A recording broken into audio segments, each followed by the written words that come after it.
In 2016, one of the 8 brands on this list didn't just break down, it exploded. The Consumer Product Safety Commission recalled almost 3 million units after the drum could go off balance hard enough to blow the top clean off the machine mid-cycle. One woman in the lawsuit that followed said the force and the sound made her think something had crashed through her roof. 9 people got hurt, 1 with a broken jaw, doing nothing more than a normal load of laundry in their own homes. That brand settled the class action for $6.5 million in 2021. And right now, almost a decade later, it's facing a second, completely separate lawsuit over a defect nobody's fixed yet. You're going to recognize the name.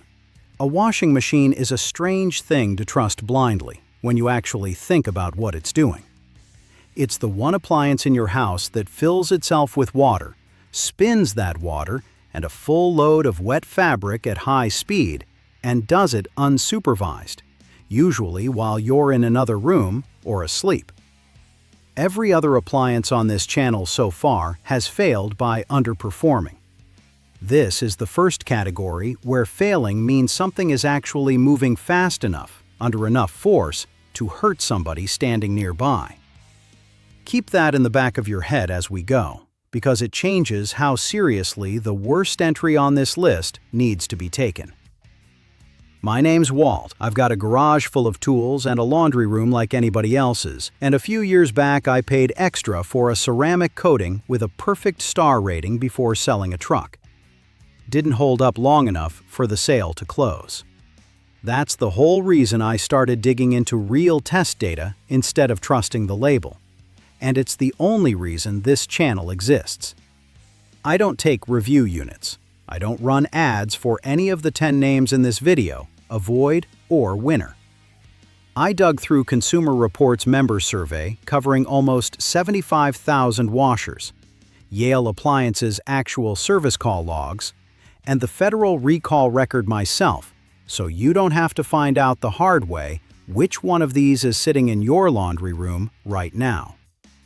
8 brands, worst to worst of all, and 2 that actually earned a real recommendation. Number 7, GE.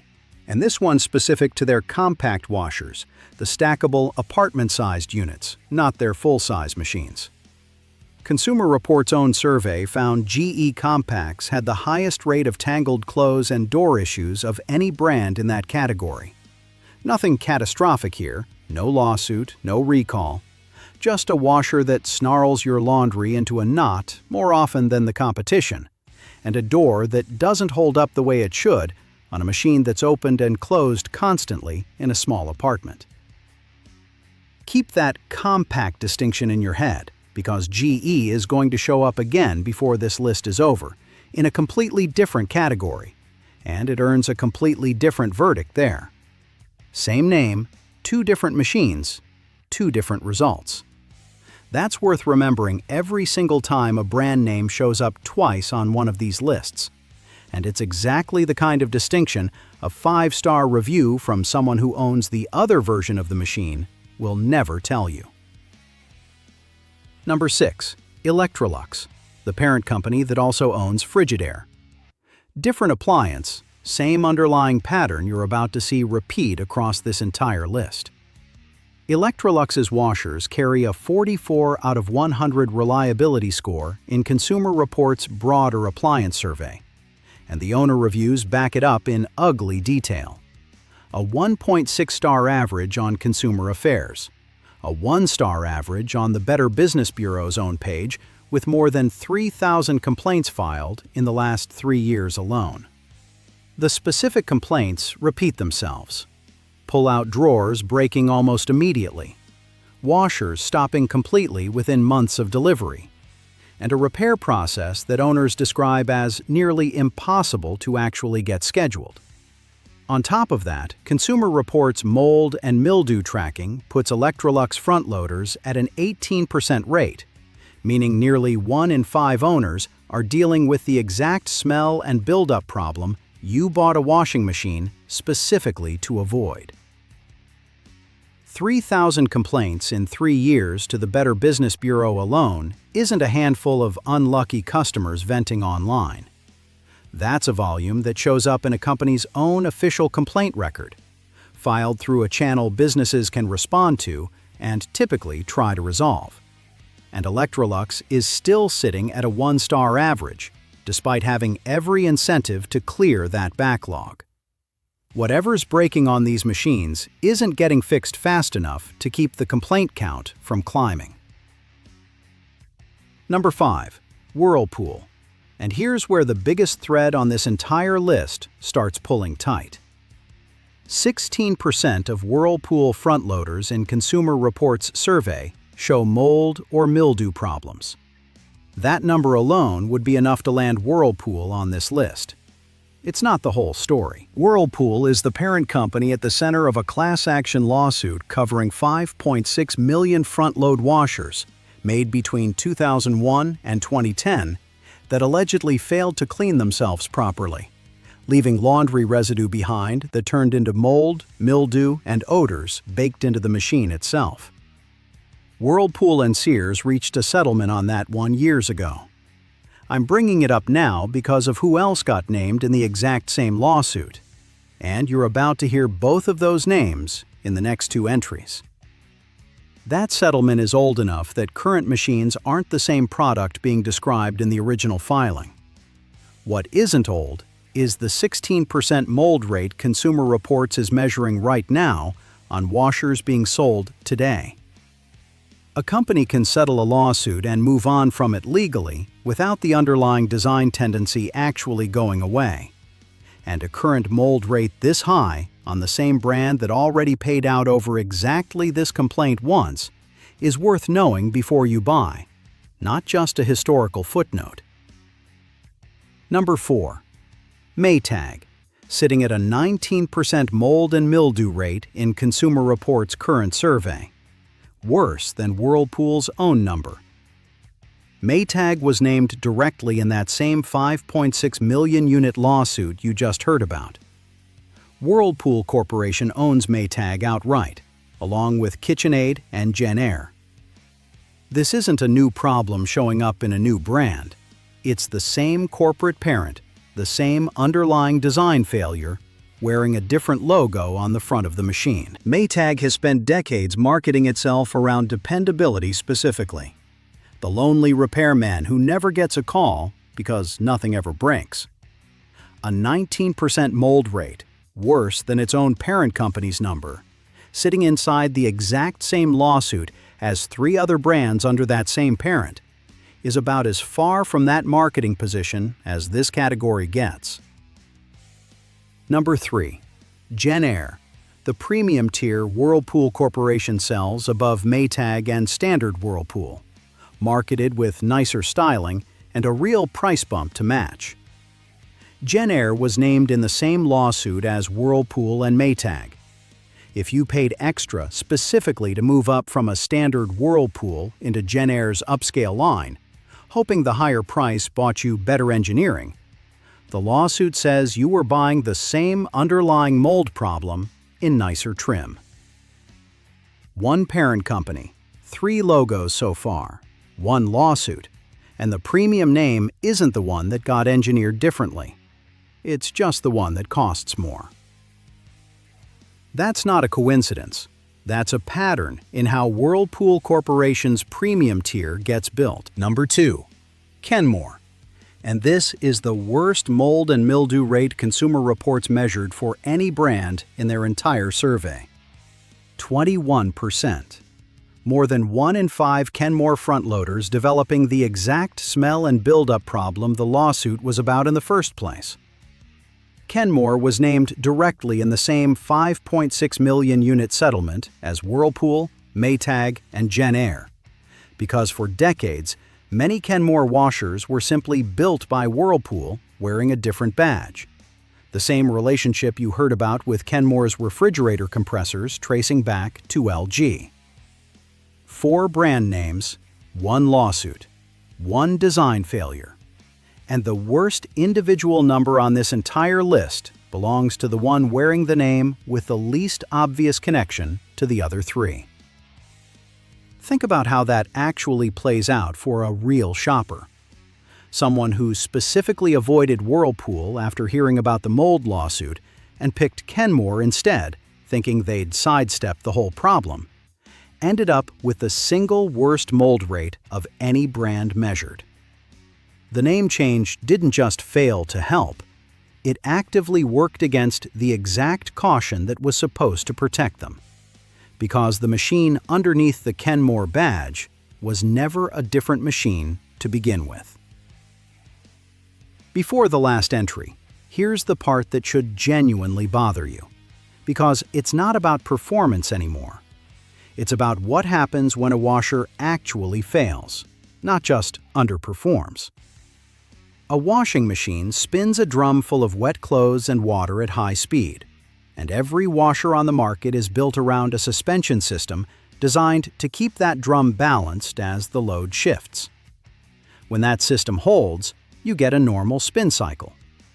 When it doesn't, when the load goes far enough off balance, the machine has to either stop itself or absorb a genuinely violent amount of force. That's not a hypothetical. That's the exact failure that leads to the entry you're about to hear. And it's the one time on this entire list where the stakes go from "your clothes smell bad" to "someone got hurt in their own laundry room." A top-load washer spinning at its highest speed is moving a drum full of wet laundry, sometimes 40 or 50 pounds of it, fast enough that even a small imbalance gets multiplied into a real amount of force pushing against the machine's frame. Every manufacturer solves this with some version of a suspension system. Springs, dampers, sensors that slow the cycle down if the load shifts too far off-center. That system is quietly doing its job in every washer on this list, except one. Every single time you run a load. And you never think about it, because it's supposed to be invisible. The next entry is what happens when it isn't. Number 1.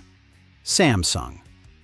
And nothing else on this list comes close to this. In 2016, the Consumer Product Safety Commission recalled roughly 2.8 million Samsung top-load washers because the drum could lose balance during a high-speed spin cycle, badly enough that the top of the machine detached from the body.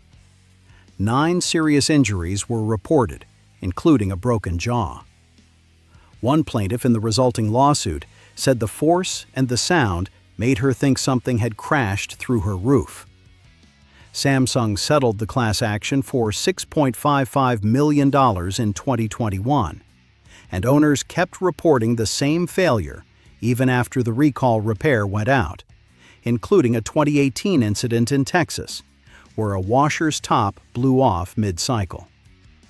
That's not the end of Samsung's washer problems either. A separate, active 2024 lawsuit alleges a corroding flange in Samsung top loaders lets mold and metal debris release directly onto your clothing, and claims Samsung has known about it since 2013 without pulling the machines or warning buyers. Yale Appliance dropped Samsung from their reliability report entirely in 2025, citing service infrastructure too thin to even track anymore. A recalled explosion risk with real injuries attached, and a second separate concealment lawsuit running at the same time. That's not a brand having a bad year. That's a brand with 2 different unresolved safety problems stacked on top of each other. Sit with the actual timeline here for a second. The explosion recall happened in 2016. The class action settled in 2021, 5 years later. The corrosion lawsuit, alleging concealment since 2013, is still active right now, more than a decade after Samsung is accused of first knowing about it. That's not one bad product cycle a company caught and fixed. That's over a decade of the same brand name showing up in serious legal filings on the exact appliance you trust to run itself while you're not in the room. Now, here's what actually earned a real recommendation, and one of them is the same brand name you already heard fail 2 entries ago, which tells you something important all on its own. Neither of these two is connected to the lawsuit that just ran through 5 of the 8 brands above, and neither carries a recall. Speed Queen is the one to lead with. Yale Appliance's own service data, built from over 33,000 actual repair calls, puts Speed Queen at the top of overall brand reliability with a 3.7% service rate. 11 of the 16 repair technicians Yale surveyed directly named Speed Queen the single most reliable brand they work on. 0 named it the least reliable, not 1. And on the exact mold and mildew number that took down 4 brands on this list, Kenmore's 21%, Maytag's 19%, Electrolux's 18%, Whirlpool's 16%, Speed Queen came in at just 3%. It's not the cheapest machine on the shelf, and it doesn't chase smart features or app connectivity. It's built to do the core job without cutting a corner anywhere a lawsuit could eventually find it. 16 repair technicians surveyed independently, and not a single one put Speed Queen at the bottom of their own list. That's a hard result to manufacture with marketing. Technicians see the machines that actually come back for service, over and over, brand after brand. And when 11 out of 16 volunteer the same name unprompted as the one they trust most, that's closer to a peer review than a customer survey. It's the same kind of unanimous, boring, unglamorous consistency that separates a real winner from a marketing story. The second winner is GE, and specifically their top-load agitator machines, not the compact line that opened this list. Yale's data puts GE's top-load service rate at 7.1%, meaningfully higher than Speed Queen's. And I'm not going to pretend that's the best number on this list, because it isn't. What GE earns here is a different kind of recommendation: the most repairable machine at the lowest realistic price. Factor in one $175 service call over an 8-year ownership window, and the total cost still lands around $91 a year, the cheapest true ownership cost in this entire investigation, backed by wide parts availability and technicians who consistently rate GE easy to actually fix when something does go wrong. Same brand name that failed on tangled clothes and door issues in the compact category.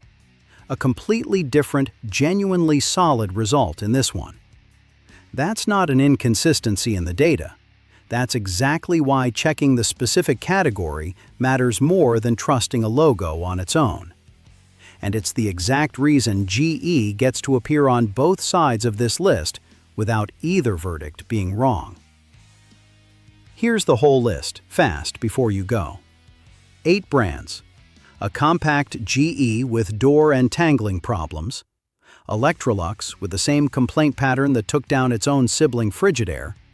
And 5 straight names: Whirlpool, Maytag, Genair, and Kenmore worst of all, sitting inside one shared mold lawsuit that Whirlpool Corporation never fully separated itself from. Samsung at number 1, carrying an actual federal recall with real injuries and a second lawsuit running at the same time. 2 winners: Speed Queen with the best reliability data on the entire list, and GE's top-load line. Not the cheapest number, but the cheapest real cost once you account for how easy it is to actually fix. Run that against the bench test before you buy anything in this category. Is there a number backing the claim, or just a word like reliable sitting on the box? Who actually ran that number? The company, or somebody with no reason to lie about it? Does the expensive one actually win, or does it just cost more? And what does the machine look like 2 years in, past the point a 5-star review from week 1 could ever tell you? That last question matters more in this category than in most others. Plenty of products fail fast enough that you find out within weeks. A washer's mold problem takes months to build up, and by the time you notice the smell, you're already well past any return window and most of the way through the warranty, too. Every single number in this investigation, the mold percentages, the service rates, comes from people who owned these machines long enough for the real problem to actually show up, not from someone who unboxed it and left a review the same week. Tell me in the comments which one of these you've got in your laundry room right now. I read every single one of these, and if it's one of the 8, I want to know how long you've had it and whether the mold's already started. If someone in your life is shopping for a washer, assuming a trusted name is protection enough, send them this before they buy, the same way I'd have wanted somebody to send it to me before that Samsung sat in my own laundry room. And if one parent company owning 4 different logos in a single category doesn't sit right with you, wait until you see what happens when I run this same check on dishwashers. Same 4 or 5 names. I'd bet money at least 2 of them show up again.